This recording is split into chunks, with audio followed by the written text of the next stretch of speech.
Today I'm talking about my go-to drone shot list for travel videos. When you can combine all of these different shots, you're going to be able to tell more compelling travel stories. Let's start with number one, a wide shot. This is going to be great for you to establish your environment and really show your audience where you are and where you're flying. Number two is going to be a top-down shot. Now, I like this shot because it gives me an opportunity to show symmetry and patterns when the drone is looking straight down at a subject. The next is my favorite. It's the parallax shot, and this is going to allow you to focus on the subject while showing depth while the drone is moving. And I really like this shot when I'm focusing on buildings or bridges.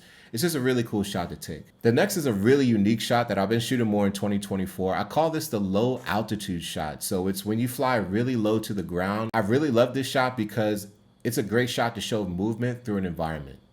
And then the last is going to be a hyperlapse shot. Now, this does take a little bit of patience, but once you pull it off, it's a really great way to show the passage of time in a particular environment. I love shooting these during the daytime or in the evening when the sun is setting. If you get these shots every time you fly, not only are you going to be able to come away with a bunch of footage that can tell a compelling travel story, but you're also going to be able to have shots that you can use for future projects and future stories, or maybe even license to generate revenue for your content creator business. If you want to get the most value out of your drone, follow this page for more drone tips. Peace.